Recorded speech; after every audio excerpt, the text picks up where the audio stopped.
Nesta manhã de quarta-feira, dia 4 de março, o impossível aconteceu.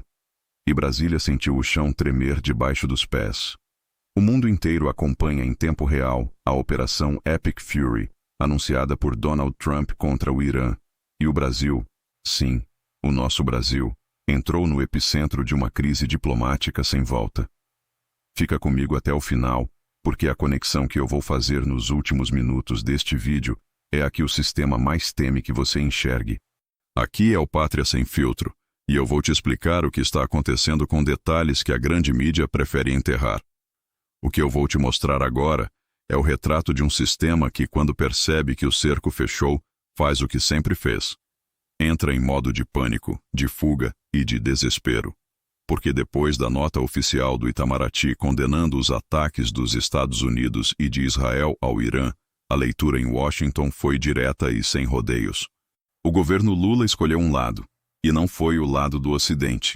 E quando Trump decide que é fim de jogo, ele não manda recado em editorial. Ele age. E aí vem a pergunta que está assustando Brasília de verdade. Trump colocou Lula e Alexandre de Moraes na mira? Não estou falando de opinião. Estou falando de um conjunto de fatos que, somados, desenham o que Washington passou a tratar como um problema sério de segurança, de influência e de alinhamento estratégico. E é por isso que, enquanto a máquina do poder tenta sorrir em público, nos bastidores o clima é de colapso total. A primeira peça desse tabuleiro atende por um nome: Darren Bitt.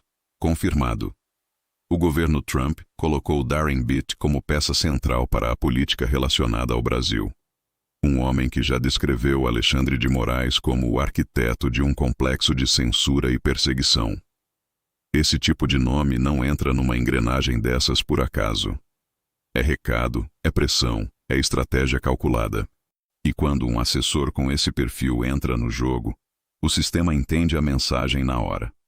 Acabou a temporada do Brasil se vender como democracia exemplar para o mundo, enquanto fecha o cerco interno e flerta com regimes e grupos que o Ocidente trata como ameaça direta. E aqui eu vou ser cirúrgico. A nota do Itamaraty, lançada no meio de uma escalada militar internacional, foi interpretada em Washington como uma escolha política deliberada. Agora some isso a um segundo fator explosivo. Você lembra que já houve caso de célula ligada ao Hezbollah desarticulada no Brasil, com participação de inteligência estrangeira? Isso existe, isso foi noticiado, e isso coloca o país diretamente no radar quando o Oriente Médio pega fogo. E é aí que a frase que corre nos corredores do poder vira um pesadelo para o governo. Ou o Brasil se limpa, ou os Estados Unidos farão a limpeza. Você pode discordar do estilo, mas não dá para ignorar o método. Trump não está construindo uma nota diplomática. Ele está construindo um cerco. E quando o cerco aperta lá fora, o sistema corre aqui dentro. E é aí que nós chegamos ao ponto que está fazendo o STF tremer por dentro. Porque enquanto o governo tenta bancar a pose na arena internacional, aqui dentro o tribunal é atingido por um escândalo que virou bomba política. O caso Banco Master e BRB. E não é fofoca de rede social. O caso subiu, cresceu, virou investigação, virou operação, virou disputa institucional de alto nível, e o STF, goste ou não, entrou no olho do furacão.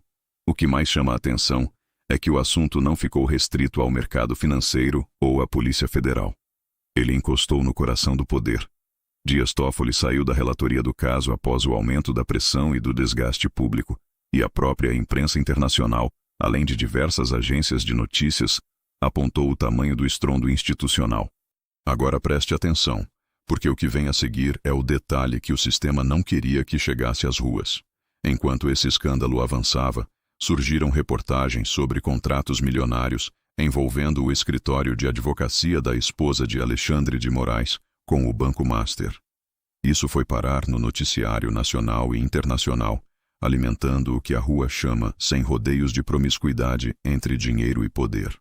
E quando a sociedade começa a ligar os pontos, o que acontece? A blindagem vira vidro. E vidro, meu amigo, quando trinca, não volta a ser espelho. O sistema está acostumado a julgar o país, mas agora o país está julgando o sistema. E essa inversão de papéis é o que mais apavora quem está lá em cima. E aí vem a cena simbólica, A imagem que resume essa crise inteira. O preso no aeroporto. O dono do Banco Master, Daniel Vorcaro, foi preso no Aeroporto Internacional de Guarulhos quando o caso estourou, segundo registros amplamente divulgados pelos principais veículos do país. E esse detalhe virou um ícone do momento político que estamos vivendo. Quando a porta fecha, quando a investigação chega, quando o cerco aperta, a fuga vira plano A. E é exatamente esse clima de fuga que hoje domina Brasília. Fuga de responsabilidade, fuga de explicações, fuga de transparência. A elite do poder fugindo do peso dos seus próprios atos. Agora corta para Minas Gerais. Porque se em Brasília a elite tenta controlar a narrativa a todo custo, em Minas a rua falou sem pedir licença para ninguém. Lula foi hostilizado em Ubá com gritos de ladrão e ex-presidiário. Tudo em vídeos e relatos publicados por veículos tradicionais da imprensa. O Planalto tentou minimizar o episódio, mas a imagem ficou gravada. O presidente andando e ouvindo exatamente o que o sistema odeia ouvir. O povo lembrando o passado e cobrando explicações no presente. E aí entra um contraste que humilhou o governo federal em tempo real, na frente de todo mundo. Enquanto o Estado patinava na burocracia e nas promessas de socorro, o deputado Nicolas Ferreira abriu uma mobilização de arrecadação para as vítimas das chuvas em Minas e levantou milhões em tempo recorde. Isso virou um fenômeno político, porque comunica uma mensagem brutal e incontestável. O povo confia em quem age, não em quem só discursa. O Planalto chama isso de populismo digital. A rua chama de socorro de verdade. E quando a rua escolhe em quem confiar, não adianta a grande mídia tentar enquadrar a narrativa. O termômetro mudou e o governo ainda não entendeu o tamanho da mudança. E é aqui que a eleição de 2026 começa a aparecer como fantasma dentro do sistema. Porque não é só grito em manifestação. Agora tem número, tem pesquisa, tem dado concreto. Levantamentos recentes apontam que Lula ainda lidera cenários de primeiro turno, mas num eventual segundo turno com Flávio Bolsonaro, o jogo fica extremamente apertado, com empate técnico apontado por pesquisas citadas por agências e por grandes veículos de comunicação. E por que isso apavora o sistema? Porque o sistema não teme crítica. Ele teme alternância de poder. Ele teme a ideia concreta de que o Brasil pode sair da rota controlada que eles construíram ao longo de anos. E quando você junta tudo isso, a pressão internacional de um governo Trump mais agressivo, com um assessor diretamente hostil a Moraes posicionado no tabuleiro, mais o escândalo do Banco Master e BRB explodindo dentro do STF, mais a rua gritando em Minas, mais os números das pesquisas apontando para um segundo turno competitivo, o que nasce é uma tempestade perfeita. Rua mais desgaste, mais escândalo, mais Washington. Uma combinação que o sistema nunca enfrentou dessa forma, ao mesmo tempo, com essa intensidade. Aí você entende por que a palavra anistia volta a pulsar nas manifestações, por que ela aparece como promessa, por que ela ganha força a cada semana que passa, e por que o STF, que por anos operou como poder intocável, hoje se vê diante de um cenário completamente novo. A credibilidade como campo de batalha aberto, disputado, sem árbitro favorável. Eu vou fechar este vídeo com um alerta objetivo e sem eufemismo. O Brasil entrou numa zona perigosa.